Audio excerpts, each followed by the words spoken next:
ఇవన్నీ ట్రాన్స్లేట్ అవుతాయి. Unfortunately we do not have Hyderabad city which is a power engine. 60% of the revenues, 60% of the revenues of Telangana come only from Hyderabad because it is the growth engine. మన growth engine అటువంటిది is Vizag. It is the biggest city. రాష్ట్రంలో biggest city is Vizag.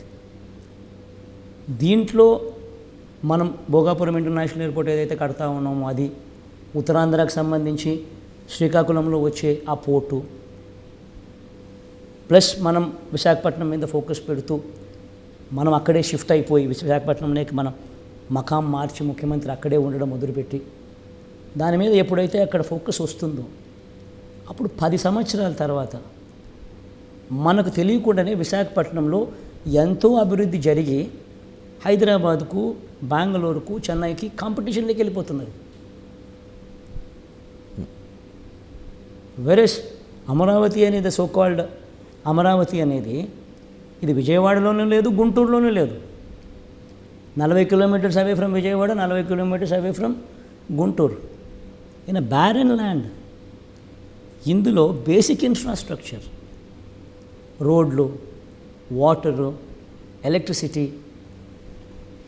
Sewage, ఇటువంటి basic infrastructure కట్టడానికి, బిల్డింగుల గురించి నేను మాట్లాడడం లేదు, మిగతాటి చెప్తున్నా, బేసిక్ ఇన్ఫ్రాస్ట్రక్చర్ కట్టడానికే ఎకరాకు 2 కోట్లు అవుతుందని వీళ్ళే లెక్కలు కట్టి డిపిఆర్లు ఇచ్చారు. 50,000 ఎకరాలు అంటే ఇంటూ 2 కోట్లు అంటే 1,00,000 కోట్ల రూపాయలు. అది ఈరోజు 1,00,000 కోట్లు. ఇది ఈ 1,00,000 కోట్లు పెట్టేసరికి ఈ 15 ఏళ్ళలో 20 ఏళ్ళు అవుతుంది. ఈ 15 ఏళ్ళకు 20 ఏళ్ళకు ఈ 1,00,000 కాస్త ఈ 15 లక్షల కోట్లు, 10 లక్షల కోట్లు, 15 లక్షల కోట్లు అవుతుంది. It's always going to be a dream chasing. Okay, ఇక ఉపాధి అవకాశాల గురించి మనం మాట్లాడదాం. గవర్నమెంట్ ఉద్యోగాలకు సంబంధించి మీరు పదే ప్రసంగాల్లో మీరు ఎలక్షన్ క్యాంపెయిన్లో చెప్తున్నారు, గ్రామ సచివాలయాలు పెట్టాం, 2.5 లక్షల మందికి ఉద్యోగాలు ఇచ్చామన్నట్టు. కానీ నేరుగా ప్రభుత్వ ఉద్యోగాలు ఎంతమందికి ఇచ్చారు? ప్రైవేటు ఉపాధి కల్పన అసలు రాష్ట్రంలో గత 5 సంవత్సరాల్లో జరిగిందా? జరిగితే ఎంత జరిగింది? Exactly what I'm trying to tell you. ప్రతి విషయంలోనూ కూడా దెర్ ఇస్ అ రికార్డ్. ఆ record has been created. Chandrababu Naidu గారి హయాంలో ప్రభుత్వ ఉద్యోగాలు ఎన్ని ఇచ్చారు అని అంటే 32,000. It's a data. మన హయాంలో ఉద్యోగాలు ఎన్ని ఇచ్చాము అని అంటే రాష్ట్రంలో మనం అధికారంలోకి రాక మునుపు వరకు రాష్ట్రంలో ఉన్న మొత్తం ఉద్యోగాలు ఎన్ని అని అంటే 4 లక్షలు. మనం వచ్చిన తర్వాత అడిషనల్గా ఇంకొక 2,31,000 ఉద్యోగాలు ఇచ్చాం. వీళ్ళంతా మన కళ్ళ ఎదుటే కనిపిస్తూ ఉన్నారు. గ్రామ సచివాలయాల్లోనే దాదాపు 1,35,000 మంది మన పిల్లలు కనిపిస్తూ ఉన్నారు. మన హాస్పిటల్స్లో 54,000 పీపుల్ హ్యావ్ బీన్ రిక్రూటెడ్.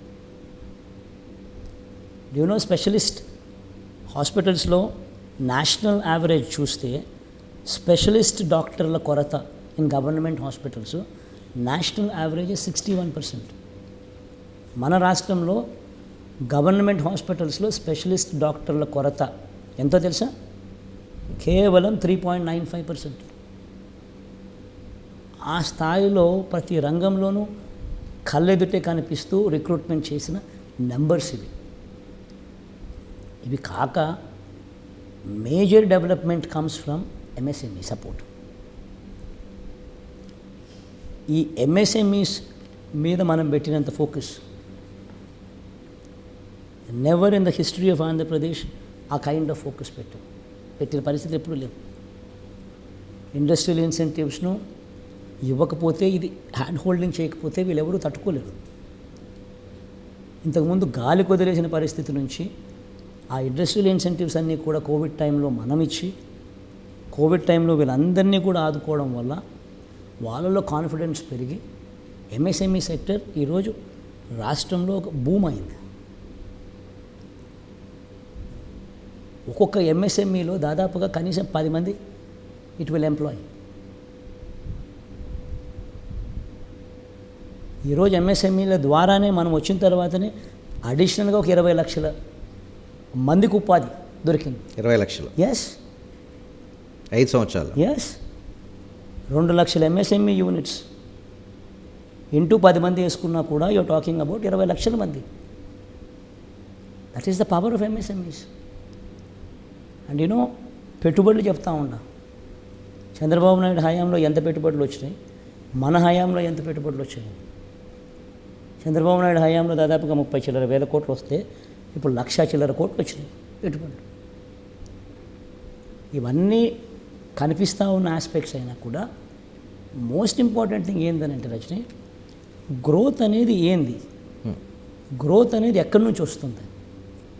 మొత్తం గవర్నమెంట్ ఉద్యోగాలు 4 లక్షలు ఉంటే మా ప్రభుత్వం రానంత వరకు మేము ఇంకొక 2,31,000 ఉద్యోగాలు ఇచ్చినామనంటే చాలా బాగా ఇచ్చినామని చెప్పుకునే పరిస్థితి. ఎందుకంటే 50% గవర్నమెంట్ ఉద్యోగాలు యాడ్ చేసినాం. అంతవరకు ఉన్నంతవరకు అంటే దశాబ్దాలుగా ఉన్నదానికి మేము ఇంకొక 2,31,000 యాడ్ చేసేసరికి 50% అడిషన్. మేజర్గా ఉద్యోగాలు వచ్చేది ఎక్కడ అంటే ఎంఎస్ఎంఈస్ ద్వారా వస్తుంది.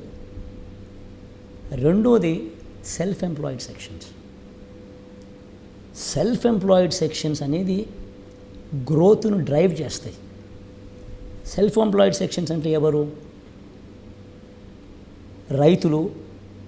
62% of the work force comes from agriculture.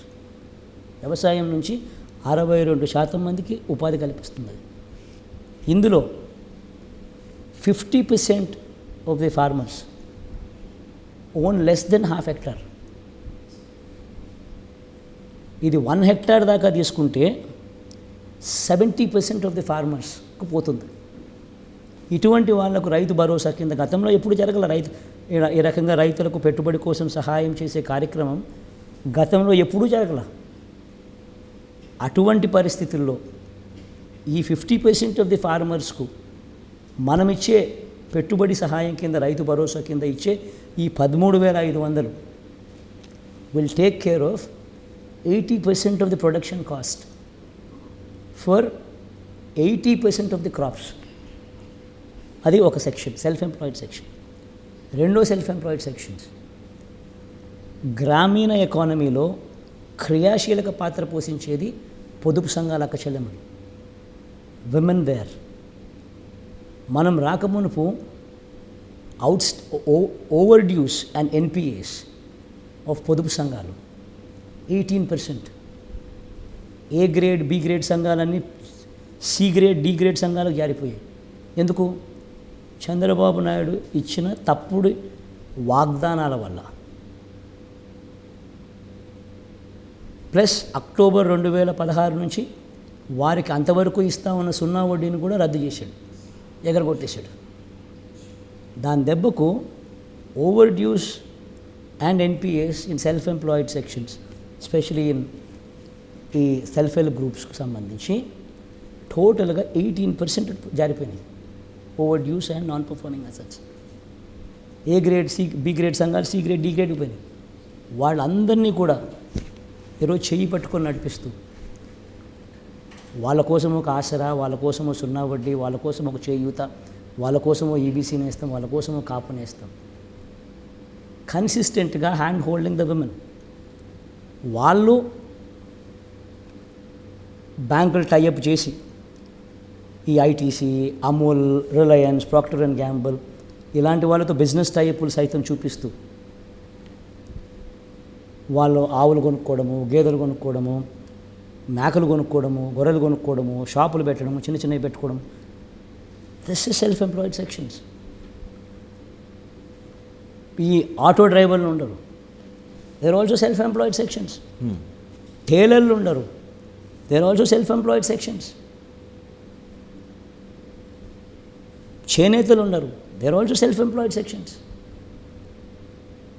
వీళ్ళందరినీ కూడా, ఇన్ఫ్యాక్ట్ స్ట్రీట్ హాకర్స్, మీరు రోడ్డు మీద పోతూ ఉంటారు, ఫుట్పాత్ మీద కూరగాయలు అమ్ముతూ ఉంటారు కొంతమంది,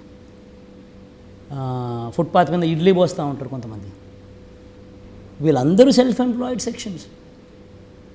ఆటోలు తోలుకునే వాళ్ళ దగ్గర నుంచి ఇడ్లీలు పోసే వాళ్ళ దాకా వీళ్ళందరూ they contribute to the growth. వీళ్ళందరూ కొలాప్స్ అయిపోతే there will be no growth, there will be no growth, no contribution. So వీళ్ళందరికీ ఆ రకమైన హ్యాండ్ హోల్డింగ్ అనేది మనం చేయకపోతే you will be losing the state.